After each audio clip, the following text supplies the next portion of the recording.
Il faut que tous ceux qui nous regardent comprennent le sérieux que nous accordons à ce moment et la gravité de la situation. De la Côte d'Ivoire qui ne cesse de se détériorer tous les jours en ce qui concerne les droits de l'homme. Pas plus tard qu'hier nuit, un pauvre petit cyberactiviste inconnu s'est fait arrêter et a été arrêté. Et les arguments qui sont en notre possession, puisqu'il n'y a pas eu de convocation du mois, on ne sait même pas pourquoi il a été arrêté. Mais les éléments qu'on a mis en notre constitution, c'est-à-dire une vidéo dans laquelle il appelle les Ivoiriens à sortir de façon pacifique, portant les drapeaux de la Côte d'Ivoire, pour aller le 10 s'asseoir dans les maquis pour écouter les délibérations du Conseil constitutionnel. Si telle est l'information qu'on nous donne est vraie, est-ce que cela est suffisant pour interpeller ce jeune homme-là dans ces conditions? On ne peut pas continuer de martyriser le peuple. On ne peut pas continuer de vouloir faire taire tout le monde. Vous savez, il y a ce qu'on appelle dans la mythologie grecque les dionysos, c'est-à-dire les dieux, le dieu du vin et de la joie, qui ne vit que des dithyrambes, dont le mot dithyrambique, il faut lui dire toujours chanter la gloire pour lui. Quand on ne chante pas la gloire, il se fâche. On ne peut pas continuer dans une république avec ça. On ne peut pas continuer. Vous n'allez pas pouvoir arrêter tous les Ivoiriens qui ne sont pas contents. C'est pratiquement plus de la moitié de la Côte d'Ivoire. Au moins, si vous n'avez pas de solution à leur apporter, laissez-les au moins exprimer leur désaccord. C'est le fondement de la République et de la démocratie. Le président Laurent Gbagbo dit ceci: il n'y aurait pas de démocratie si tout le monde était d'accord. La base fondamentale de la démocratie, c'est le désaccord. J'irai même plus loin, la République est fondée sur le principe du désaccord. C'est pourquoi on parle de contrat social. On ne peut pas tout le monde être d'accord. Donc nous dénonçons cette énième arrestation qui dénote l'état d'esprit dans lequel nous nous trouvons. Après Gala Colibri, après quel autre cyberactiviste. Mais laissez les gens s'exprimer dans ce pays. C'est leur droit et c'est constitutionnel. Nous vous avons appelé pour vous délivrer la position du PPACI sur les candidatures à l'élection présidentielle. Position que nous avons exprimée par écrit au Conseil constitutionnel de Côte d'Ivoire. Comme je vous ai dit, je vais lire intégralement le texte parce que le moment l'impose. La Côte d'Ivoire est à la croisée des chemins, une fois encore, à la veille d'une autre élection présidentielle. Comme à son habitude, notre pays convie tous les vieux démons dont il a du mal à se débarrasser, à perturber la paix sociale pendant la période électorale qui s'ouvre. L'inquiétude gagne tout le monde. Et cela relève du bon sens. Toute personne dotée d'un minimum de conscience ne peut garder la quiétude devant la volonté résolue du RHDP et de son président de réunir toutes les conditions d'une déflagration sociale dans l'unique but de conserver, vaille que vaille, quel qu'en soit le prix pour nos concitoyens et la sous-région, le pouvoir d'État. Le PPACI et son président, son excellent le président Laurent Gbagbo, qui refuse de se rendre complice de quelque manière que ce soit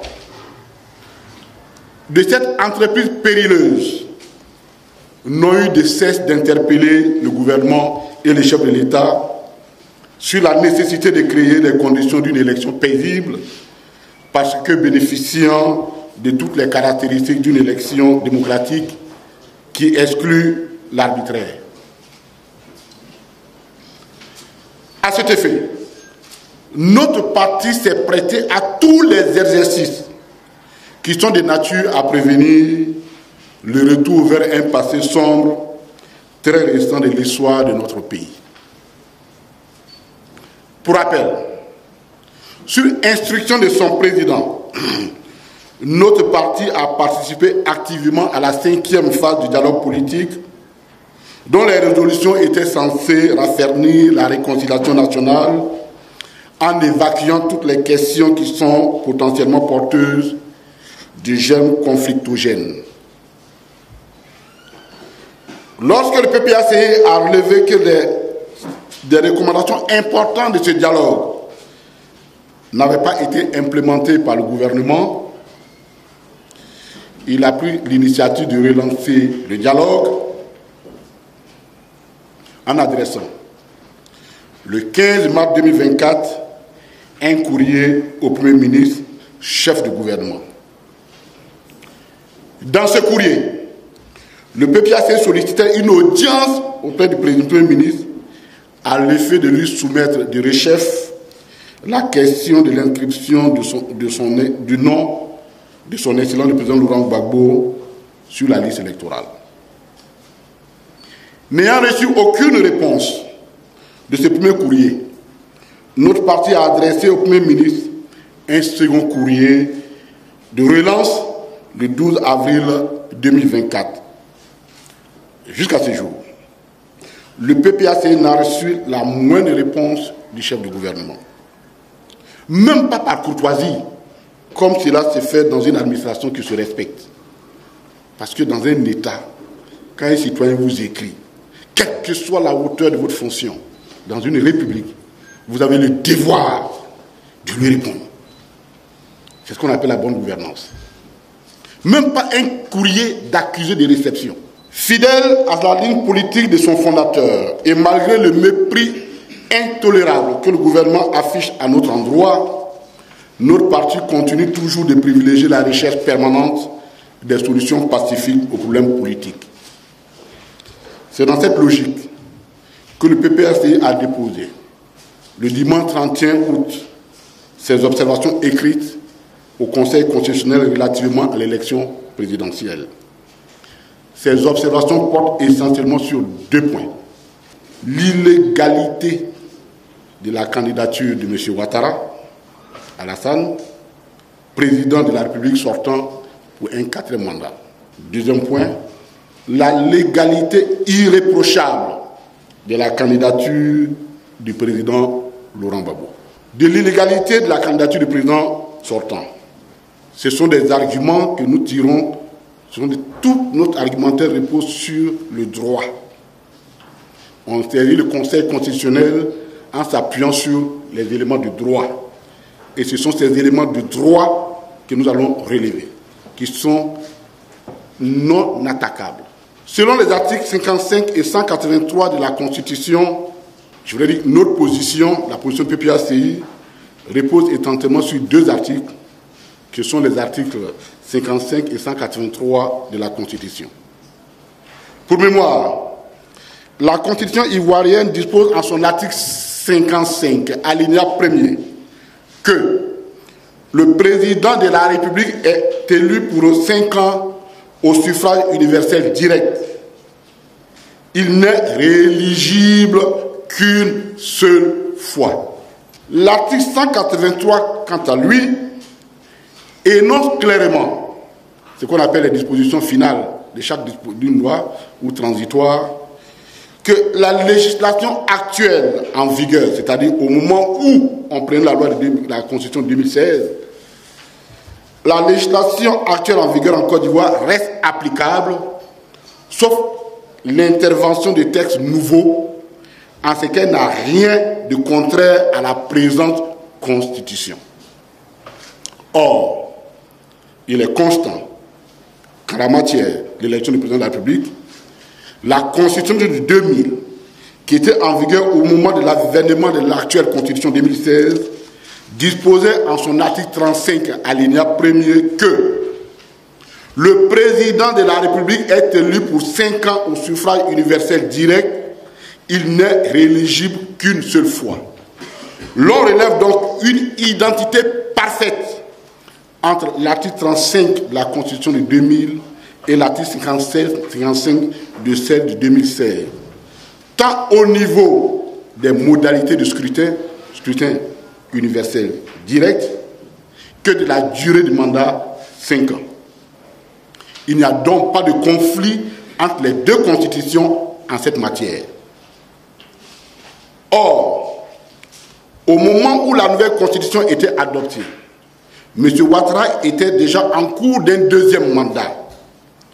Ce deuxième mandat était le dernier au terme de l'article 35 de la Constitution de 2000, dont les effets sont prolongés par l'article 55 de la Constitution 2016, en ce qu'il n'y a pas de conflit entre les deux dispositions constitutionnelles.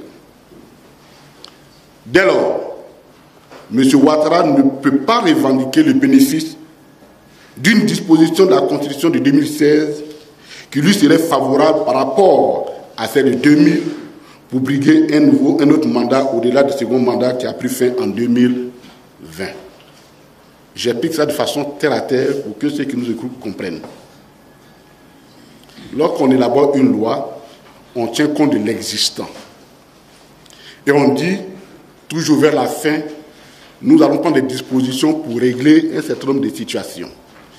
Et généralement, ce qu'on appelle les décisions finales ou transitoires. Et ici, la loi a dit, la Constitution, en son article 183, que la nouvelle Constitution, les anciennes dispositions dont l'État est court, qui régit des situations en cours, restent valables tant que ces dispositions ne sont pas en conflit avec les nouvelles dispositions. Or, nous avons lu les deux articles. Ce n'est même pas à interpréter puisqu'ils sont écrits de la même façon avec les mêmes virgules. Donc, le scrutin par lequel les modalités du scrutin, la forme du scrutin par lequel a été élu M. Ouattara n'a pas changé. Le mandat n'a pas changé. Donc, il n'y a aucun conflit entre les deux.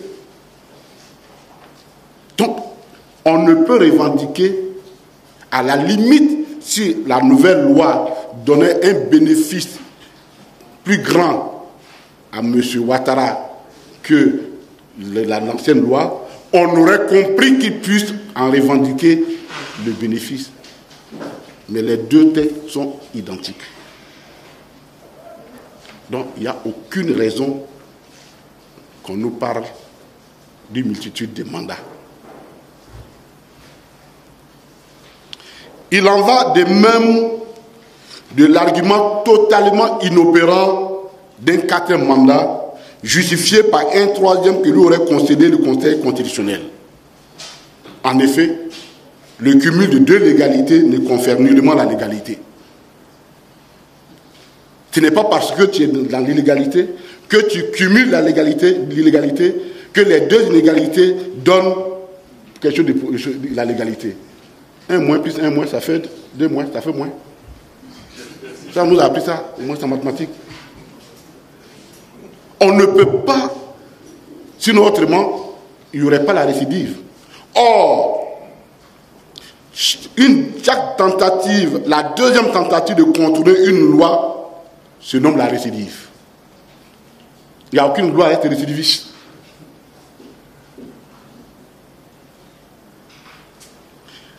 Or, la récidive ne confère nullement la légalité.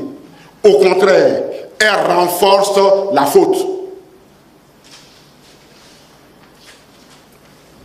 Donc, pour le PPACI, la candidature du président Ouattara est absolument illégale. Juste pour rappeler qu'en 2010, M. Ouattara avait été candidat à titre exceptionnel pour une seule candidature. Le président Laurent Gbagbo avait pris une mesure constitutionnelle exceptionnelle, l'article 48, pour contourner l'insurmontable obstacle constitutionnel qui empêchait M. Ouattara d'être éligible. C'était le gain de la rébellion. Donc, le chef de l'État actuel a été autorisé de façon exceptionnelle pour être candidat en 2010. Et cette question, d'ailleurs, va être le point d'achoppement entre lui et le président du Conseil constitutionnel d'alors, le professeur Vaudier, qui l'exprime de façon claire dans son livre Côte d'Ivoire, le Conseil constitutionnel 2010-2015. Et quand vous prenez ce livre, allez-y à la page 123 et 124, vous allez voir que le point d'achoppement, parce que Vaudier, pour ceux qui le connaissent, on peut tout lui reprocher, bon, c'est vrai, mais il reste pour nous, au moins, on est obligé de le reconnaître et mettre une lumière pour nous. Et il a clairement dit, je ne peux pas, président, si vous ne changez pas la Constitution, je ne peux pas vous autoriser à concourir. C'est lui qui le dit dans son livre. Donc, le président du Conseil constitutionnel, déjà en 2015, entrevoyait l'incapacité de M. Ouattara à briguer une autre candidature en 2020. En 2015, oui, 2015. En 2015, sans les révisions de la Constitution. Mais en 2015, quand M. Vaudier a été contraint à la démission, le nouveau président du Conseil constitutionnel s'appelait Koné Mamadou, qui est arrivé, il faut le dire les choses, ça aussi parfois ça nous échappe. Il est arrivé dans les arcanes du pouvoir par le bénéfice de la rébellion. Donc paradoxalement, c'est à quelqu'un qui a combattu l'ordre constitutionnel de la Côte d'Ivoire à qui on a donné le droit, le pouvoir de veiller à la Constitution. Quel paradoxe. Alors il avait jugé, lui, que la candidature du président Ouattara en 2015 était une candidature dérivée. C'est-à-dire tout simplement, je ne regarde pas la Constitution, comme vous êtes président, par dérivation vous pouvez être candidat. Voilà. Voilà.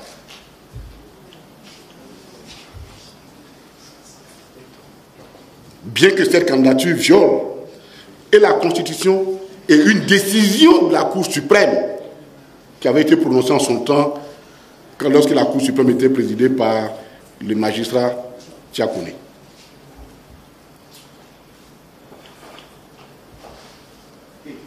En 2020, le candidat du RHDP a fait un passage en force au prix de plusieurs pertes en vie humaine, dont certaines étaient franchement horribles et indignes de notre pays. Fort de ce succès, il entend utiliser le même mode opératoire pour un 4e mandat. Le PPACI s'oppose et s'opposera par tous les moyens légaux et pacifiques à ce 4e mandat.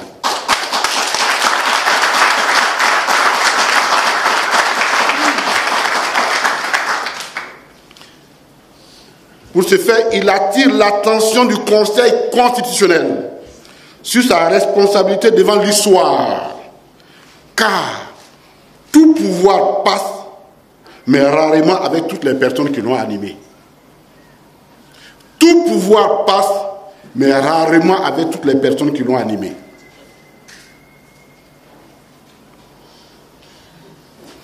Il est donc de sa responsabilité, donc je parle du Conseil constitutionnel, d'éviter à la Côte d'Ivoire une autre page sombre de son histoire à cause d'une élection. Surtout qu'en l'occurrence, qu'en la circonstance, le RHDP et son président demandent une capitulation pure et simple de ses principaux adversaires, dont le président Laurent Gbagbo. Le PPACI s'y oppose et l'a signifié au Conseil constitutionnel avec des arguments de droit. Ce sera le deuxième point de la candidature légale du président Laurent Gbagbo.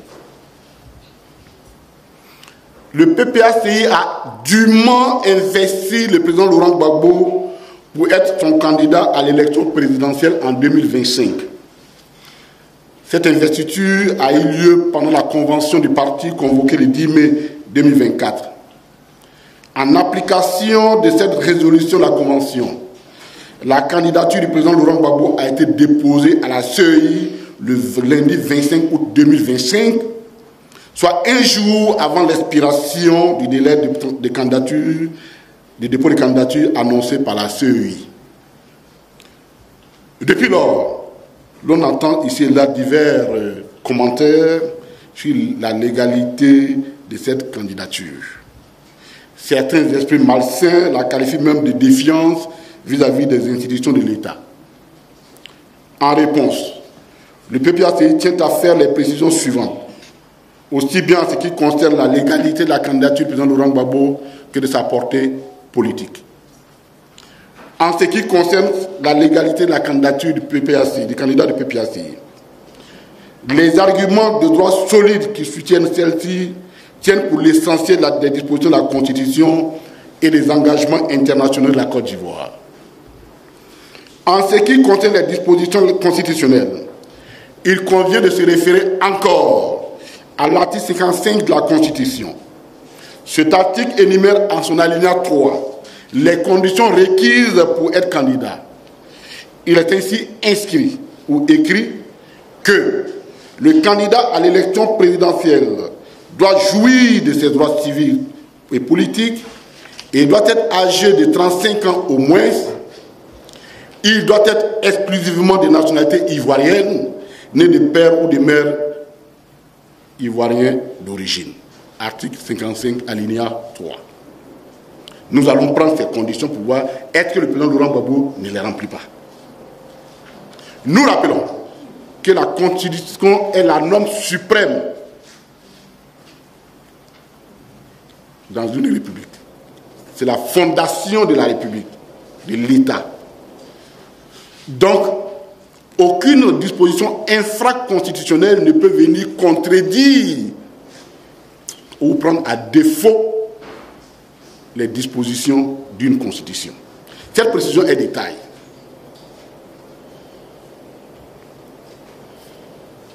Le président Laurent Gbagbo est né en 1945. Tous ceux qui savent faire les calculs savent qu'il dépasse 35 ans. Donc, il remplit la condition liée à l'âge. Même si vous faites la soustraction, vous n'aurez pas 35 ans.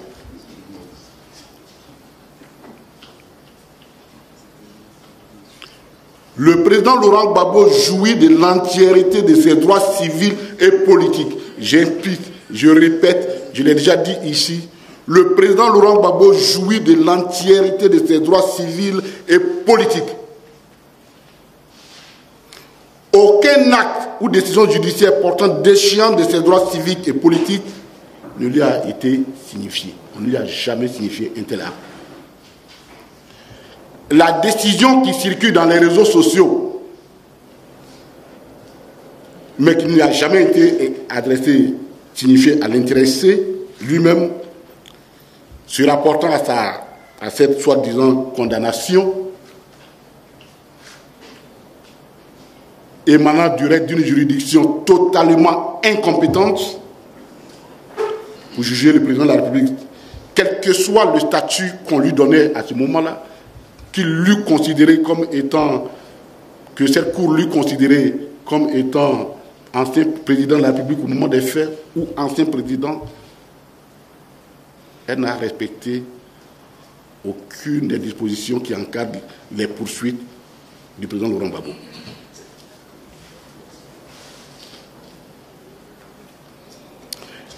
Et cette décision que j'appelle rumeur, parce que vous prenez une décision, vous ne la portez pas à la connaissance de quelqu'un, on va supposer que sur cette décision rumeur, la première fois qu'en Côte d'Ivoire, on a une décision judiciaire qui relève des rumeurs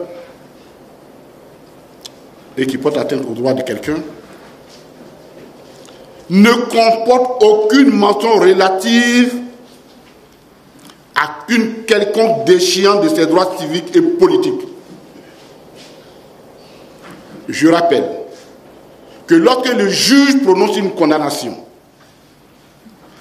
il n'est pas obligé de prononcer, même quand la loi le prévoit, de prononcer les déchéances.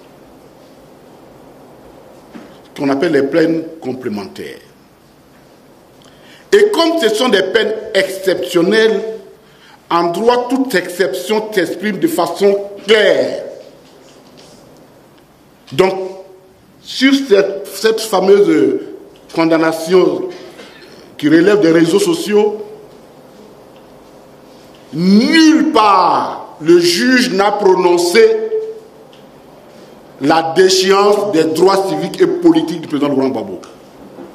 Nulle part. Dès lors, il remplit la deuxième condition fixée par la Constitution de la République de Côte d'Ivoire.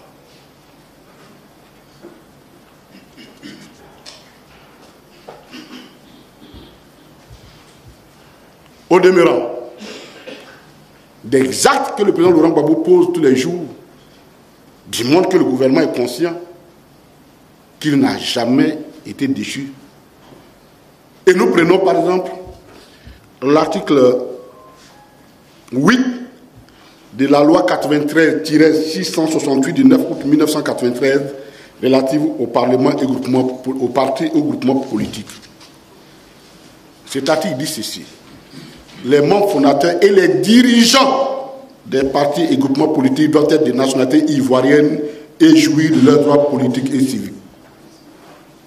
Le président Laurent Gbagbo est notre président au PPACI. Il agit ex qualité et est notoirement connu comme tel. Donc, on ne peut pas jouir des droits civiques et politiques pour une situation et en être privé pour une autre.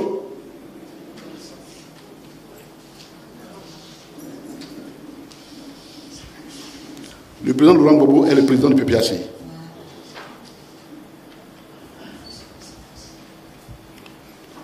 Quant aux engagements internationaux, il se rapporte à la dernière note du Comité des droits de l'homme de l'ONU qui a été signifiée aux autorités ivoiriennes.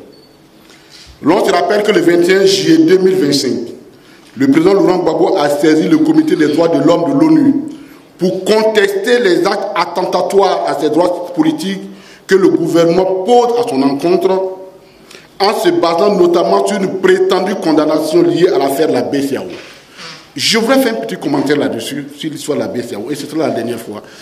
Peut-être il y a une tribune, on en a parlé, mais c'est passé, les gens n'ont pas fait attention. Je rappelle que non seulement la BCAO, tout le monde sait, ne s'est jamais porté plainte, elle n'était pas considérée partie civile, mais mieux, l'année fiscale cette année, la loi de finances de l'aviation de cette année, écrit de façon claire et nette que les dépenses engagées pendant cette période-là, de décembre 2010 à mars 2011, sont des dépenses de salaire régulièrement passées et demandent au Trésor de les comptabiliser comme telles.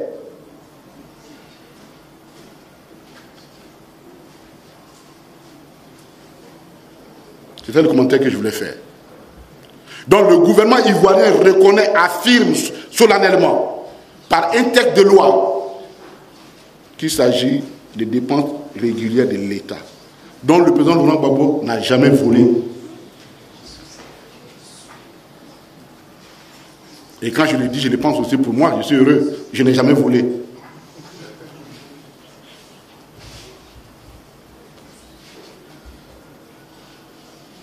En réponse donc à la requête du président Laurent Gbagbo, le 20 août dernier, le comité a demandé à l'État de garantir l'exercice, à l'État ivoirien, effectif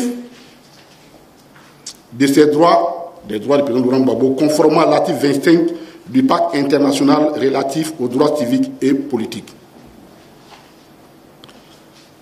S'il est constant que les mesures provisoires demandées par le requérant ont été rejetées par le comité, il n'en dépend pas moins que le comité a expressément demandé à l'État ivoirien de veiller au respect des droits politiques et civils du président Laurent Gbagbo.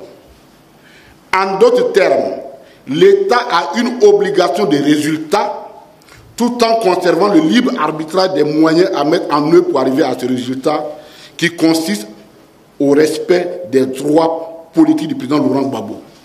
Et l'un de ces droits, c'est de participer à l'élection de 2025. Je voulais faire un petit commentaire là-dessus, parce qu'on entend beaucoup de choses.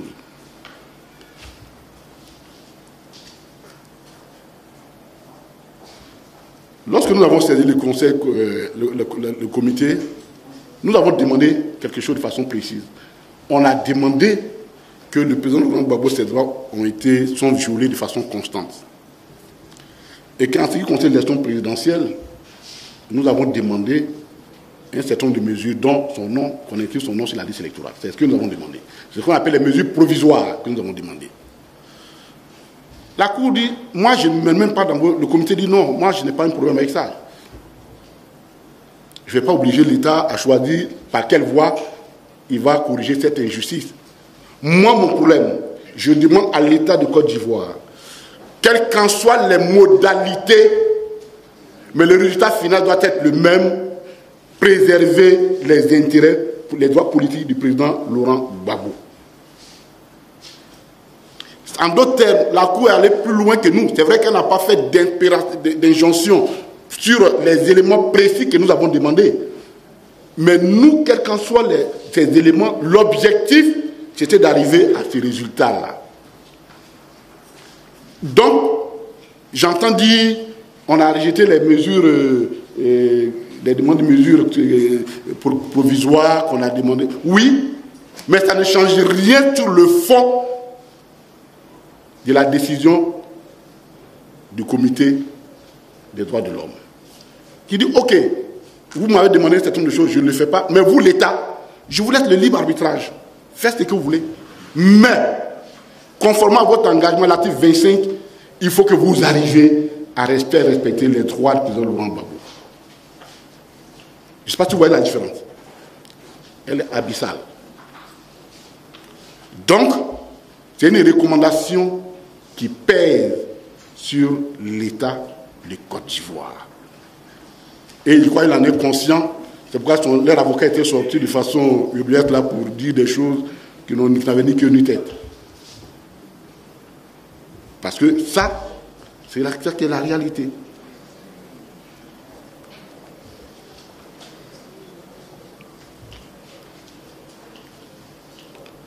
En tout état de cause, l'État ivoirien ne peut se soustraire de cette demande du Comité des droits de l'homme sans se mettre au banc de la communauté internationale ni violer la Constitution ivoirienne. Et à ces propos, il faut interroger l'article 123 de la Constitution ivoirienne qui consacre la primauté des accords et traités internationaux sur les lois internes. C'est d'ailleurs l'argument avancé par le Conseil constitutionnel en 2011 pour donner une notion constitutionnelle au pouvoir de M. Ouattara. Vous vous rappelez bien que lorsque le Conseil constitutionnel s'est réuni pour se dédire en violation de la Constitution, l'argument qu'ils ont avancé pour se couvrir dit, comme l'Union africaine avait dit ça, donc, et que ces recommandations sont supraconstitutionnelles, donc elles sont au-dessus des lois ivoiriennes, au-dessus des lois ivoiriennes, nous nous donnons donc le droit de violer l'article 97 qui dit que les décisions du Conseil constitutionnel ne sont susceptibles d'aucun recours. Et c'est sur la base d'une recommandation de l'Union africaine que M. Ouattara a eu sa première onction constitutionnelle en violation de la Constitution. Donc la jurisprudence, elle est là. Le Conseil constitutionnel ne peut pas échapper à sa propre jurisprudence.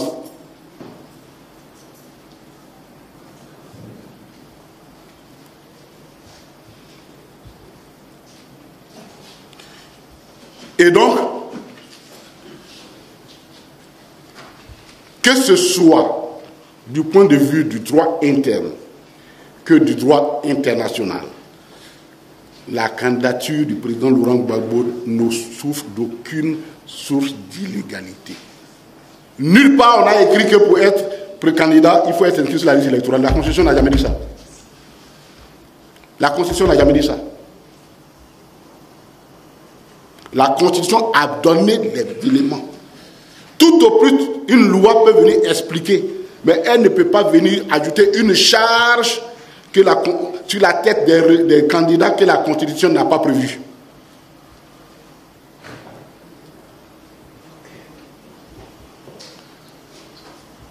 Et toutes ces dispositions, notamment la note du Comité des droits de l'homme de l'ONU, donnent une envergure encore plus importante à la portée politique de la candidature du président Laurent Gbagbo. Quelle est cette portée politique?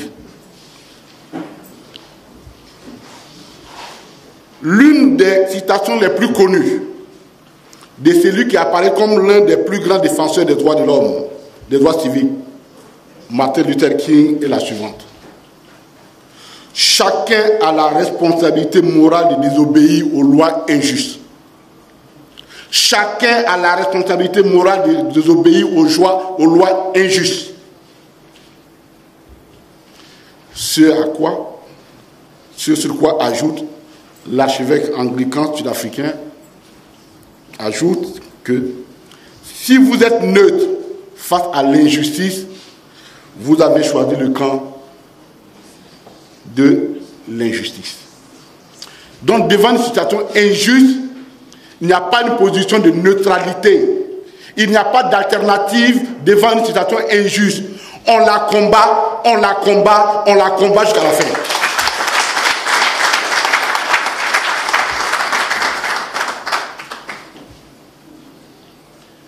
Et tout système politique vicieux repose toujours sur des lois vicieuses.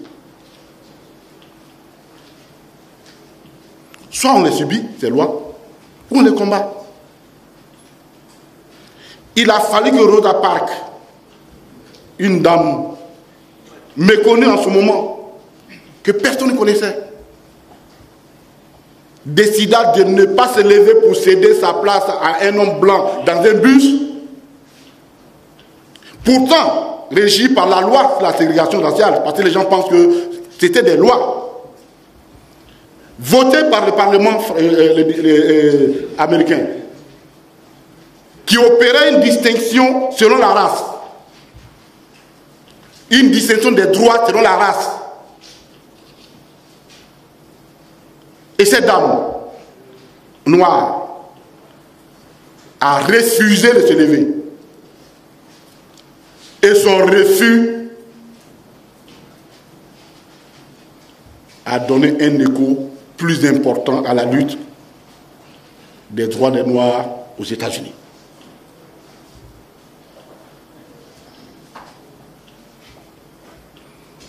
L'apartheid aux États-Unis, en Afrique du Sud, elle était fondée sur des lois qui opéraient effectivement une hiérarchie dans la citoyenneté américaine, sud-africaine. L'apartheid, ça veut dire le mot, c'est le mot bourg, qui veut dire tout simplement séparation. Ce sont les résistants. Ce sont les résistants noirs américains et d'autres, parce que ce n'est pas tous des noirs sud-africains, et d'autres, y compris des blancs, des indiens et autres, qui ont combattu ces lois-là pour que nous en arrivions à ce que l'Afrique du Sud est aujourd'hui. Tout près de nous, on n'en parle pas souvent. La colonisation était aussi fondée sur des lois. L'on d'ailleurs une des lois continue ici d'ailleurs, l'immatriculation, l'accaparement des terres. Elle était fondée sur des lois. Il a fallu que les Houphouët-Boigny et autres disent non pour qu'on parle d'indépendance.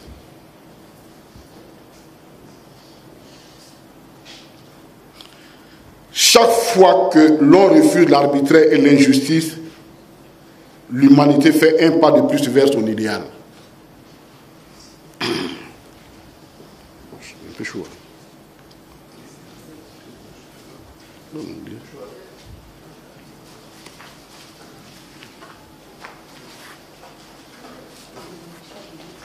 Le texte. On en a deux, non? On a, c'est pas suffisant. Hein? Okay. Voilà.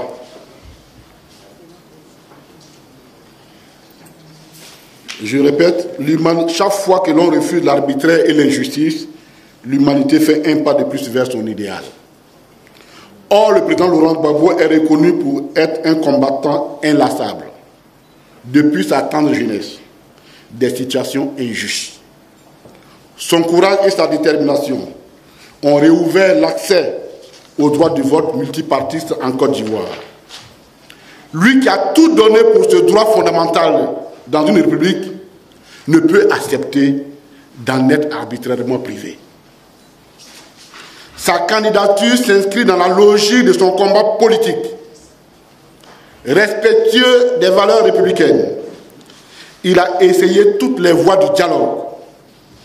Malheureusement, ces studios ont été hermétiquement fermés par le régime, parfois avec un mépris consommé, comme l'ignorance totale accordée à ces deux demandes d'audience.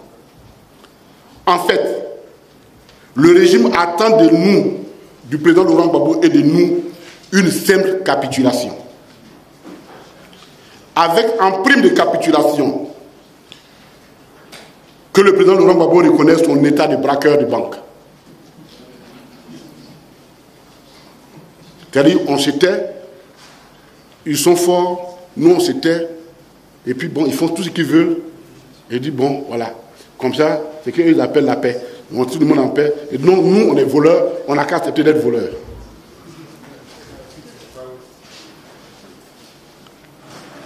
Le PPACI refuse la capitulation devant l'arbitraire.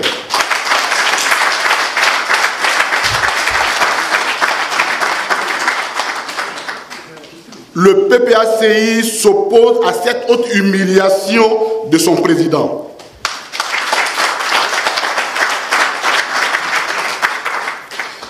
S'il est vrai que le président Laurent Gbagbo occupe le poste avant-gardiste, la position avant-gardiste dans ce combat, il n'en demeure pas moins vrai que ce combat est l'affaire de toutes et de tous. Le président Laurent Gbagbo a clairement parlé à Port-Boué le 7 juin 2025.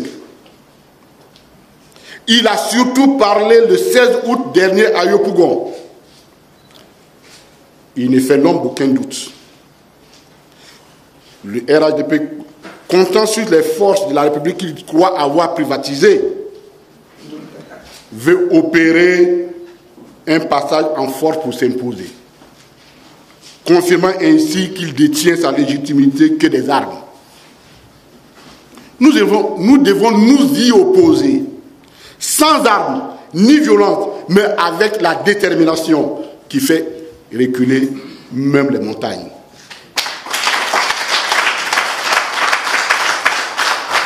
En utilisant tous les leviers démocratiques qui s'offrent à nous. C'est une responsabilité collective qui dépasse la seule personne du président Laurent Gbagbo et celle des seuls militants du PPACI. Le régime ne peut ignorer le message envoyé par la marche du 9 août dernier, tout comme celui du meeting du 16 août 2025. Il ne peut continuer de piétiner la constitution ivoirienne. Il ne peut non plus ignorer l'appel de la communauté internationale exprimé par le Comité des droits de l'homme de l'ONU. Seule notre mobilisation, pacifique mais déterminée, doit pouvoir arrêter cette chevauchée solitaire du RHDP qui est dangereuse pour la Côte d'Ivoire. Le RHDP ne nous laisse aucun autre choix que d'aller au combat politique, à l'affrontement politique.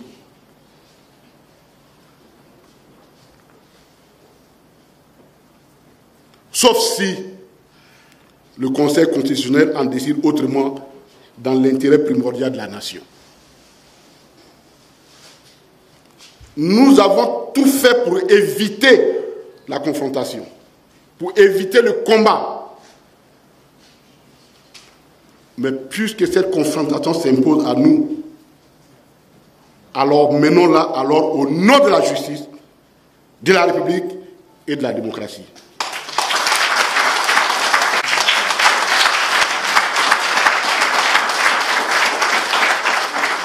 Que Dieu bénisse la Côte d'Ivoire et la préserve de toute forme d'adoration de l'injustice. Merci de m'avoir écouté. Merci pour votre attention.